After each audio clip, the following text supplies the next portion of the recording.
Hello दोस्तों, welcome to समिट्रिक्स। आज की इस वीडियो में मैं आपको मिलवाने वाला हूं मेरे एक फैमिली मेम्बर से जिन्होंने राजस्थान इंडिया से यूके में डिपेंडेंट वीज़ा पे माइग्रेट किया और आज वो यूके में as a software developer job कर रही हैं। तो आइए हम उनसे जानते हैं उनकी राजस्थान से यूके तक की जर्नी के बारे में। So, hello Shivani, thanks for joining me today. Tell me how are you and UK की गर्मी ने ज़्यादा परेशान तो नहीं किया हुआ? हाय, आई एम गुड। नहीं, यूके की गर्मी ने बिल्कुल परेशान नहीं करा, बट थोड़ी बहुत गर्मी है तो इतना बर्दाश्त हो रहा है। ज्यादा नहीं है, अराउंड 28 27 मैक्स। और बेटर है कि जैकेट कैरी नहीं करनी पड़ रही। सो हम्म। गुड। Okay, great. या मतलब पिछले एक हफ्ते से तो यहाँ पे गर्मी ज़्यादा है, बट वही है कि इंडिया से हाँ, कंपेयर करें तो you can't complain. Yes. Right. Okay. या सो आई नो अभी कुछ टाइम पहले तूने बहुत सारे इंटरव्यूज दिए हैं, that's how you got the job. So या तो सबसे पहला सवाल मेरा यही रहेगा, can you please introduce yourself for my viewers? Yes, sure. Hi, I'm Shivani. I'm from Rajasthan, India, and currently I'm in UK. And I have done my master's in computer application, and I'm working here as a software developer last 2 years. Yeah. Okay. सो मेरा दूसरा सवाल है कि आप UK migrate कैसे किया आपने? आपके पास अभी वीजा कौन सा है? Uh, I am on dependent visa, and मैं जब यहाँ आई तो dependent visa पे आई थी, my partner visa kind of. So I think it's really good if you are on dependent. So you have so many choices, like you can join any kind of job, और particularly आपको कोई visa permit की जरूरत नहीं है। किसी भी company में आप ज्वाइन कर सकते हो एज ए कॉन्ट्रैक्ट। अगर आपको कोई जॉब करनी है, आप एज ए कॉन्ट्रैक्ट कर सकते हो, या कहीं हम्म। स्टोर में करना है, आप स्टोर पे कर सकते हो। फुल टाइम करना है, फुल टाइम कर सकते हो। तो सो आई थिंक बहुत सारे बेनिफिट्स हैं अगर आप डिपेंडेंट पे आते हो तो। Yes, I completely agree. Hmm, मतलब इवन अगर टीयर 2 वालों को कंपेयर करें, टीयर 4 या किसी भी टाइप के वीजा को कंपेयर करें, तो यस, उसके हिसाब से डिपेंडेंट वीजा वालों को बहुत ज्यादा फ्लेक्सिबिलिटी मिलती है। मतलब I yes, think medical field में ही थोड़ा सा रिस्ट्रिक्शन रहता है, otherwise most of the fields are हाँ, open and you can work in anywhere. So that's yes, really great about dependent visa. Ya, right. Okay. So my next question is like how did you apply for dependent visa? आपने क्या क्या documents दिए थे? Dependent visa के लिए mainly documents मेरे husband के थे, बिकॉज वो ऑलरेडी यहाँ पे थे। मेरा मेरा only I think marriage certificate था, और पासपोर्ट, और आई थिंक टीबी सर्टिफिकेट, वो हेल्थ से रिलेटेड जो यहाँ पे होता है मैंडेटरी। बाकी निपुण के डॉक्यूमेंट्स, उसके फाइनेंशियल प्रूफ्स और कौंसिल डॉक्यूमेंट्स, और जितने भी मतलब यहाँ से रिलेटेड की, मतलब वो अगर अपने किसी पार्टनर को यहाँ पे ला रहा है तो उतना पार्टनर और उसका मतलब वो हैंडल कर सकता है, नहीं कर सकता, हम्म। और ये सब कंफर्म करने के लिए वो लोग इस टाइप के डॉक्यूमेंट मैंडेटरी होते हैं। तो मेनली आप, अगर आपका पार्टनर ऑलरेडी वहाँ है तो उसी के डॉक्यूमेंट ज्यादा इंपॉर्टेंट होते हैं। आपका बस लीगल मैरिज सर्टिफिकेट और okay. TB document. Yes. Okay. और मेरे कुछ कुछ नहीं, बहुत सारे व्यूअर्स का सवाल है हाँ। कि आईएलटीएस का एग्जाम डिपेंडेंट वीजा के लिए मैंडेटरी है या नहीं है, या अगर आईएलटीएस का एग्जाम दिया है तो आपने कुछ स्पेसिफिक आईएलटीएस एग्जाम दिया है तो उसके बारे में कुछ डिटेल शेयर करो। Yes, mandatory है, because but because ये आई थिंक, बिकॉज एक नॉर्मल इंग्लिश ये लोग चेक करते हैं कि हम इतनी नॉर्मल इंग्लिश आती है नहीं आती, कि एटलीस्ट आप अगर आते हो तो नॉर्मल आप कन्वर्सेशन कर सकते हो, नहीं कर सकते। तो hmm. I think a one something कुछ होता है जनरल, जिसमें सिर्फ लिसनिंग और आई थिंक नॉर्मल रिटन और लिसनिंग का होता है मेनली, कि आपसे क्वेश्चंस पूछते हैं इंग्लिश में कुछ कुछ, और बस। पर इतना आप कह नहीं सकते कि बहुत टफ है, या फिर आपको कुछ स्पेशल उसके लिए क्लासेस लेनी पड़ेंगी, या कुछ ओके। नॉर्मल जो आप नॉर्मल बात करते हो इन जनरल वे में। तो ठीक है, नॉर्मल होता है, बट हाँ, मैंडेटरी है, ये कह सकते हो। ओके। ओके। But Yeah. ये कह सकते हैं कि डिपेंडेंट वीजा में जो एग्जाम हो रहा है वो इजी है as compare to like the general और द एकेडमिक आईलेट्स, तो उसके कंपैरिजन में काफी इजी है प्रोसेस आईलेट्स का। Yeah, definitely. Okay. Yes. Okay. Okay. And visa जब आपने अप्लाई किया था तो कोई स्पेशली कोई मतलब स्पाउस वीजा इंटरव्यू हुआ था, या सिर्फ डॉक्यूमेंट सबमिशन के बाद आपको डायरेक्टली वीजा मिल गया था? नहीं, ऐसा कुछ इंटरव्यू नहीं हुआ था। हम्म। डायरेक्टली डॉक्यूमेंट दिया और उसके बाद सिंपल वीजा आपका आ गया। Okay. I think hardly 10-15 days में वीजा आ गया था। आई थिंक मुझे लगता है कि आपके डॉक्यूमेंट्स बहुत इंपॉर्टेंट होते हैं, आपके पार्टनर के डॉक्यूमेंट्स। तो बिकॉज समटाइम ऐसा होता है कि आपके पार्टनर के डॉक्यूमेंट्स जो जाते हैं उसमें कुछ मे बी कुछ फाइनेंशियल डॉक्यूमेंट्स या कुछ और डॉक्यूमेंट्स उनके अगर कुछ पेंडिंग हो तो कुछ इशू हो सकता है। अदरवाइज अगर आपके पार्टनर के डॉक्यूमेंट्स सारे हैं तो आपके वीजा में कुछ इशू नहीं होगा। और okay dependent specially, yes. Okay so या आपका वीजा सिर्फ 10 दिन में आ गया, दैट्स रियली नाइस। क्योंकि या मैंने अभी तक जितना भी थोड़ा बहुत मैसेज आ रहे हैं, कमेंट्स जो आ रहे हैं, या उसमें लोग बोल रहे हैं कि डिपेंडेंट वीजा के प्रोसेसिंग में भी लोगों को 6 महीने या 1 साल लग जा रहा है, बट अगर हाँ 2 हफ्ते में आ गया तो मतलब this is really great. Yes. अगर वही एक्चुअली जब मैं आईलेट्स का एग्जाम देने गई थी तो मुझे वहाँ पे एक लड़की मिली थी, तो वो उसका ऑलरेडी 6 मंथ हो चुके थे। बिकॉज आई थिंक ऐसा हुआ था कि उसने एक बार एग्जाम दिया, फिर उसके बाद शायद प्रोसेस डॉक्यूमेंट्स शायद में भी पूरे नहीं होंगे तो वो ओके प्रोसेस रुक गया। तो फिर आपको दोबारा एग्जाम देना पड़ेगा और मतलब वो ओके फिर से सारे डॉक्यूमेंट्स लेने पड़ेंगे। बट आई थिंक ये जो टीबी सर्टिफिकेट है और आईलेट्स के लिए आई थिंक अगर आप सीरियसली कुछ मतलब चाहते हो कि फटाफट हो तो एक दिन इनफ होता है। और अगर आप प्रॉपर प्रोसीजर में हो तो आपके हस्बैंड के डॉक्यूमेंट्स इनफ होते हैं। अगर वो आप प्रॉपरली देते हो तो आई थिंक 15 डेज इनफ होता है आपके लिए। ओके ओके यस, सो अगर आपके डॉक्यूमेंट्स बिल्कुल सही हैं और आपके पास टीटी बिल्कुल सही। टेस्ट आईलेट सब कुछ रेडी है, तो आई थिंक लाइक या 2 weeks is more than sufficient and you get a decision on yes. Your file. या दैट्स नाइस। हम्म तो आपको वीजा डिसीजन तो आपको 2 weeks से मिल गया एंड आई थिंक आप इजीली हम्म यूके ट्रैवल कर पाए, बट हम्म आई थिंक आपके लिए मेन स्ट्रगल जो था वो जॉब सर्च का स्ट्रगल, वो यूके आने के बाद शुरू हुआ। तो वो आपने कैसे हाँ। शुरुआत की, जॉब सर्च की, और आपने क्या जॉब पोर्टल्स यूज किया या कोई जॉब कंसल्टेंट को रीच आउट किया जॉब के लिए? ऐसा कुछ नहीं कि किसी कंसल्टेंट को पर्टिकुलर पूछना। आई थिंक जो बेसिक प्रोसेस होता है, फर्स्ट आपका सीवी आप उसको अच्छे से एडिट करो हम्म, ताकि जो कुछ पॉइंट्स है जिनको हाईलाइट करना और ये सब, तो ये सब अच्छे से एडिट करके फिर उसके बाद जो जॉब पोर्टल्स हैं यहाँ के, इंडीड, सीवी लाइब्रेरी, जो कि आपने आपकी वीडियो में लास्ट टाइम मेंशन करा है, तो यस वो सब वो सब जॉब पोर्टल्स पे अगर आप आपकी सीवी डालते हो और सीवी अपलोड करते हो और लिंक्डइन पे भी आप आपका सीवी डालते हो तो आपके पास कॉल्स आने लगते हैं, आपके पास मेल्स आने लगते हैं। तो आपके पास और आई थिंक काफी अपॉर्चुनिटी आपको देखने को मिलती है कि आप काफी इंटरव्यूज दे सकते हो।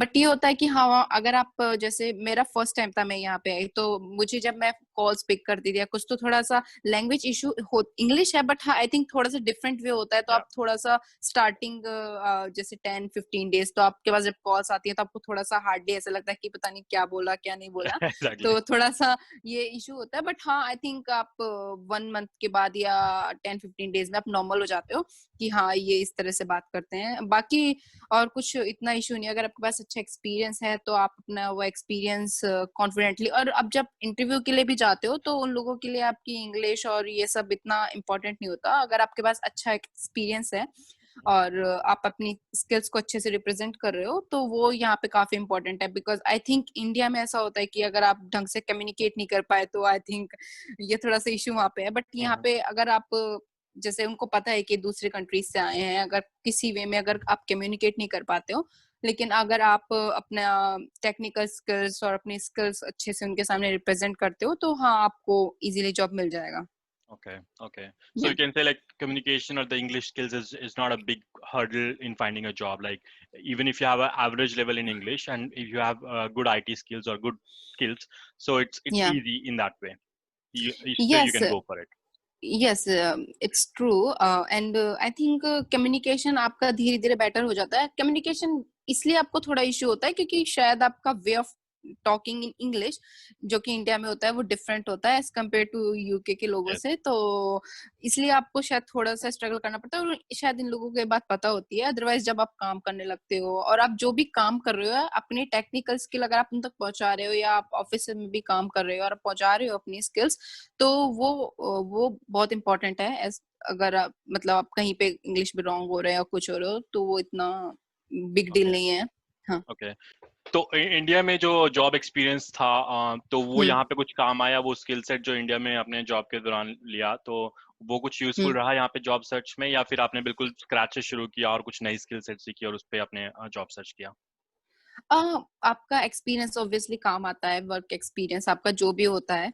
तो हम्म, आपका बिहेवियरल वाइज, आपका टेक्निकल वाइज, बिकॉज यहाँ पे बिहेवियरल क्वेश्चंस भी होते हैं और टेक्निकल भी होते हैं, तो वो आपसे पूछते हैं कि मतलब आप कैसे आप टीम के साथ कॉप अप कर सकते हो। तो ऑब्वियसली अगर आपका पास्ट में एक्सपीरियंस है, कई बार होता है कि हमारे बुरे एक्सपीरियंस भी होते हैं, बट हाँ ऑब्वियसली आप इंटरव्यूज में अच्छे ही बोलोगे। तो आप अपनी स्किल्स को अच्छे से रिप्रेजेंट करो, और मतलब आपका जो भी पास्ट एक्सपीरियंस है, मैं कहूंगी कि कहीं ना कहीं इम्पोर्टेंट होता है। और अगर आपका कुछ आप नया सीखना चाहते हो या कहीं नई जगह जा रहे हो जहाँ पे न्यू स्किल्स हैं, या फिर आपको लग रहा है कि आपने उस पर काम नहीं करा, तो हाँ आप थोड़ी सी प्रैक्टिस कर सकते हो। कुछ लर्निंग वीडियोस और कुछ कोर्सेज होते हैं, तो आप वो कर सकते हो, ताकि आपको थोड़ी नॉलेज हो कि आप हाँ उस इंटरव्यू के लिए जा रहे हो, तो आप थोड़ा सा प्रिपेयर हो जाओ। एटलीस्ट ये ना हो कि हाँ मतलब कुछ भी नहीं पता और फिर मतलब ब्लैंक हो जाओ। तो एटलीस्ट ये हो कि हाँ कि आप ये बोल सको कि हाँ मेरे पास एक्सपीरियंस नहीं है इस चीज का, बट हाँ मुझे नॉलेज है इसकी, तो मैं इस चीज में एडजस्ट कर सकता हूँ। तो हाँ अगर आप थोड़ा बहुत कोर्सेज कर लो तो वो बेटर होता है, अगर आपको ओके कुछ नया सीखना है तो। ओके। तो आपने जैसे कोर्सेज की बात की, तो कुछ स्पेसिफिक ऑनलाइन या आपने क्लासरूम कोर्स लिया यहाँ पे यूके में, या फिर आपने सिर्फ मतलब सेल्फ स्टडी था सब कुछ?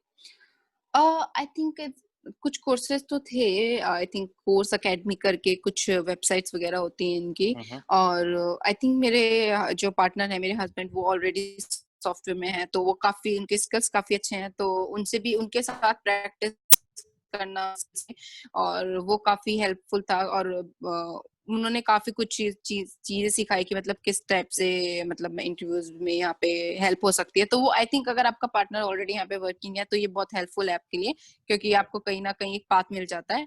और टेक्निकल वाइज भी काफी उन्होंने हेल्प करा मुझे कि मतलब क्या क्या स्किल्स यहाँ पे चल रही हैं, या क्या किस किस स्किल्स में मैं थोड़ा और पढ़ के और उस चीज को स्किल को सुधार के और आगे इंटरव्यू दे सकती हूँ। तो वो हेल्पफुल था मेरे लिए काफी ज्यादा। Okay. I think next interview आपके पार्टनर का ही बनता है। या श्योर श्योर बिल्कुल। और काफी अच्छा इंटरव्यू होगा, आप उनसे टेक्निकल भी कुछ भी पूछ सकते That's nice. हैं। So, यूके में लैंड करने के बाद एंड जॉब सर्च जैसे शुरू किया, तो कितने टाइम के बाद आपको जॉब ऑफर लेटर मिला? मैं अगर सही बताऊं तो मैं जनवरी में यहाँ पे आई थी, मैंने जनवरी से स्टार्ट किया मतलब। बट हाँ जब मैं आई तो मैं थोड़ा सा उतना सीरियस नहीं थी कि मतलब हाँ चलो थोड़ा सा घूमते फिरते। फिर मेरी काफी सारी ट्रिप्स थी बीच में, अप्रैल में, जून और जुलाई में आई थिंक। फिर मैं इंडिया, मतलब उस टाइम मैं इतना सीरियसली नहीं थी। हाँ मेरा चल रहा था कि कॉल्स आ रही थी, इंटरव्यूज वगैरह एक दो हुए, मैं रिजेक्ट भी हुई काफी में। बट हाँ सीरियसली जब मुझे लगा कि काफी आधा साल निकल गया है, 5-6 मंथ हो चुके हैं, तो मैंने थोड़ा सीरियसली लिया। और अब हाँ कुछ उसके करना बाद चाहिए। हाँ एक्चुअली मतलब हाँ, वही मैं कह रही हूँ कि अगर इतना इतना हार्ड नहीं है, अगर आपने सीरियसली सोच लिया कि हाँ मतलब मुझे इतने टाइम पे जॉब चाहिए, 1 मंथ 2 मंथ, अगर आप प्रैक्टिस कर रहे हो अच्छे से, तो फिर जब मैं जुलाई के बाद यहाँ आई तो आई थिंक अगस्त सितंबर में मेरी जॉब लग गई थी। तो नाइस। इतना, हाँ तो फिर थोड़ा ये है कि मतलब अगर आप सीरियसली लेते हो, या तो फिर आप जैसे कुछ प्लान करना पड़ता है पहले से कि हाँ मैं प्रॉपर वे में इस चीज को कर रहा हूँ। तो अगर आप प्रॉपर वे में करोगे तो I think 1 month 2 month enough होते हैं, ओके। बिकॉज लैंग्वेज इशू नहीं है, इंग्लिश है, सेम लैंग्वेज है, आप कम्युनिकेट कर सकते हो आई थिंक। तो ठीक है, ये इम्पोर्टेंट है। Yeah, that's the biggest plus point for UK. If you या compare to Europe, like that's the biggest point. Yes, Europe is it's really hard. अभी आई गेस आप 2 साल से काम कर रहे हो, तो इंडिया में भी आपने काम किया है और यूके में भी आपने 2 साल से काम किया है, तो आपको क्या डिफरेंस लगा in terms of work culture और in terms of personal professional life balance? तो वो कैसा लगा आपको? अगर मैं कंपेयर करूँ इंडिया से और यहाँ के वर्क कल्चर को, तो आई थिंक यहाँ पे आप अपना पर्सनल टाइम अच्छे से दे सकते हो, और यहाँ पे आई थिंक इम्पोर्टेंट भी है। इंडिया में कहीं ना कहीं जब आप प्रोफेशनली काम कर रहे हो, तो आपके प्रोफेशनली आपके जो लोग होते हैं मतलब ऑफिस, उनको इतना फर्क नहीं पड़ता आपके पर्सनल लाइफ से। तो उनके लिए इम्पोर्टेंट होता है कि आप ज्यादातर ऑफिस में टाइम स्पेंड करो। वर्क उनको ऐसा लगता है आई थिंक कि शायद प्रोफेशनल लाइफ ही सब कुछ है। बट आई थिंक यहाँ पे एक डिफरेंस है कि अगर आपका जो भी है, जैसे आपको सेम डे भी अगर आपको हाफ डे जाना है, या सेम डे भी आपका कुछ आपको ऑफिस के बीच में कहीं जाना है, आपको कुछ पर्सनल प्रॉब्लम है या कुछ आपका कुछ काम है, या फिर आपको आपको जल्दी घर जाना है, तो आई थिंक इतना कोई ऐसे क्वेश्चनिंग नहीं करेगा कि क्यों जाना है, क्या काम है, या फिर एक ट्रस्ट है कहीं ना कहीं कि एम्प्लॉयज पे कि हाँ नहीं जेन्युइन इशू है तो कोई जा रहा है। और पर्सनल और प्रोफेशनल दोनों ही अच्छे से बैलेंस हो जाता है, बिकॉज आई थिंक आप पर्सनली भी आप अच्छे से टाइम दे सकते हो। ऐसा नहीं है कि, एंड आई थिंक यहाँ पे वर्क आवर्स 7.5 आवर्स है mostly as Mhm. Compare to India के। इंडिया में आई थिंक 9 आवर्स का है।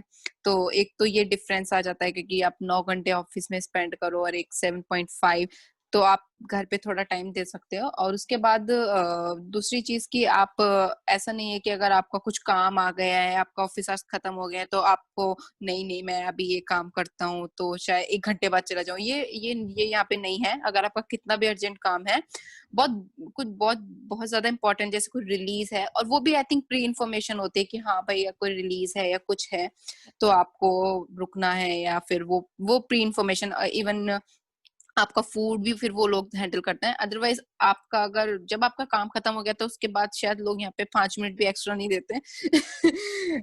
मतलब हमें मतलब आपका टाइम खत्म और आपका कुछ काम पेंडिंग भी है तो फिर रहता है कि चलो फिर वो कल करेंगे। ऐसा नहीं है कि मतलब आज ऑफिस खत्म हो गया, काम नहीं हुआ तो मतलब घर कैसे जाए, भैया तो मतलब बैठ ये एक जाओ। डिफरेंस है। हाँ वही, तो ये एक डिफरेंस है कहीं ना कहीं। तो आप दोनों चीजें अच्छे से हैंडल कर सकते हो एज ए, अगर आप एज ए मदर हो तो भी आई थिंक ये इम्पोर्टेंट होता है कई बार। बिकॉज आप इंडिया में अगर आप इतना ज्यादा टाइम ऑफिस में दो तो आई थिंक आपकी फैमिली हो या कुछ हो तो आप इतना हैंडल थोड़ा सा हैंडल करने में प्रॉब्लम होती है। बट हाँ यहाँ पे आप ये चीज है कि आप हैंडल कर सकते हो इजीली।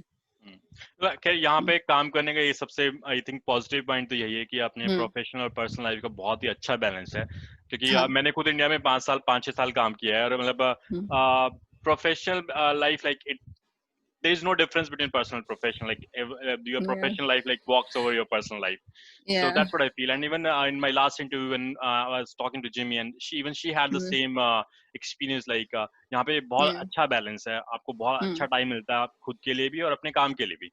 हाँ तो वही। आई थिंक उससे एफिशिएंसी भी ज्यादा अच्छी रहती है। इवन जब इंडिया हाँ। में अपन आप 12 घंटे काम कर रहे हो और यहाँ पे अगर आप 5-6 घंटे भी काम कर रहे हो, तो मुझे फील होता है, पर ये मेरा पर्सनल एक्सपीरियंस हो सकता है, किसी का और भी हो हम्म। सकता है एक्सपीरियंस। बट मेरा खुद का एक्सपीरियंस ये है कि आप एफिशिएंसी बहुत ज्यादा अच्छी मिलती है आपको। 5-6 हम्म। घंटे का काम इज इक्विवेलेंट टू 12 आवर्स काम in India. So that is the big Yeah. Difference. And my final question is, what kind of advice you can offer to my viewers who are actively searching for a job in UK? Maybe hmm. they are searching directly from India, or they are already in UK and they are searching on dependent visa. Like, what kind of advice you can offer? या I think मुझे मेरी advice उनके लिए ये है कि अगर आप जो भी जॉब सर्च कर रहे हैं या जैसे भी है तो आप एक्टिवली उसमें पार्टिसिपेट करें। और अगर कुछ डिसअपॉइंटमेंट मिल रही है या फिर अगर आपको नहीं मिल पा रही है या कुछ रिजेक्शन भी होता है या आप किसी इंटरव्यू में फेल होते हैं तो इतना कुछ डिसअपॉइंटेड होने की जरूरत नहीं है। बिकॉज आई थिंक आपको एक ना एक दिन तो मिल ही जाएगा जॉब, लेकिन आप उसको थोड़ा सा फोकस होके अगर आप उस चीज पे काम करेंगे तो डेफिनेटली मिल जाएगा। और ऐसा नहीं कि अगर आप उस चीज को अगर आप लेट गो करेंगे कि मतलब हाँ चलो देख लेंगे जॉब मिल जाएगा, अगर आप उसको थोड़ा सा तो आई थिंक इस टाइप का एटीट्यूड वो तो आई थिंक कहीं पे भी नहीं चल सकता, कि चाहे वो इंडिया में हो चाहे यहाँ पे। तो आई थिंक थोड़ा सा अगर आप सीरियस होके अगर आप फोकस होके करेंगे तो आपको आराम से मिल जाएगा। और आई थिंक थोड़ा टाइम लगता है इन चीजों के लिए कि मतलब हाँ आप ये सोचें कि आपने हाँ आज इंटरव्यू दिया है, मे बी मैं जल्दी से जल्दी सेलेक्ट हो जाऊं या मैं ज्वाइन कर लूं, तो ऐसा नहीं है। अगर टाइम लग रहा है तो कोई बात नहीं, शायद मे बी आप और अच्छा डिजर्व करते हैं या फिर जो भी आपका राइट प्लेस है वो मिल जाएगा। बट हाँ थोड़ा पेशेंस के साथ और थोड़ा सा आराम से हैंडल करना, मतलब इस सिचुएशन को हैंडल करेंगे तो जॉब सर्च जो है तो आई थिंक इजी होगा। और थोड़ा टाइम लग सकता है, अगर आप इंडिया से आप अप्लाई कर रहे हो तो मे बी थोड़ा टाइम लग सकता है। बिकॉज यहाँ आई थिंक फिर भी थोड़ा इजी हो जाता है Yes. कि आप यहाँ पे ज्यादा आपको कॉल्स आते हैं। पर इंडिया से भी आई थिंक इतना इतना मतलब लोग कई बार सोचते हैं कि हमें कॉल नहीं आ रहा है कुछ, ठीक है थोड़ा वेट करेंगे। कॉन्स्टेंटली आप थोड़ा सा फोकस रहें आपके मेल्स को लेके, आपके लिंक्डइन को लेके, आप देखिए ये रिक्रूटर से कनेक्ट करने की कोशिश करेंगे तो आई थिंक हो जाएगा इतना। Okay. हाँ Yes, like हो तो जाता है। अब लास्ट टाइम जब मैंने जिमी से बात हम्म की थी तो उसमें हम्म उन्होंने डायरेक्टली इंडिया से अप्लाई किया था और उनका हुआ था। हाँ पर आई थिंक एट हाँ the end of the day it matters like आपके पास स्किल्स क्या हैं। अगर आपके पास स्किल अच्छी हम्म हैं तो you are sitting anywhere in the world and you have a chance hmm of getting a job in UK और anywhere in the world. So yes okay, that's it for today. I think we are at the या end of our interview. Thank you so much for या joining me, and I really appreciate it. I know आपने या मतलब क्यों job लेने के लिए बहुत ज़्यादा मेहनत की है, and I think you really deserve one. So thank you so oh much, thank you and I really appreciate yeah you for giving me some time today. oh thank you Okay, and to all my viewers, thank you so much thank you for watching yeah this video. And अगर आपको कोई भी सवाल हो तो मुझे comments में जरूर बताइए। वैसे शिवानी मेरे चैनल को काफी फॉलो कर mm-hmm. रही है, तो अगर कमेंट्स में आपको कोई सवाल होंगे तो she might reply directly. Otherwise, मैं yeah रिप्लाई कर सकता हूँ शिवानी से बात करने के बाद। So thank you for watching my video और okay प्लीज मेरे चैनल को लाइक शेयर और सब्सक्राइब हमेशा की तरह करते रहिए। Thank you Shivani yeah and thank you definitely everyone. Thank yeah you. thank Bye you bye. see you bye Bye bye bye. bye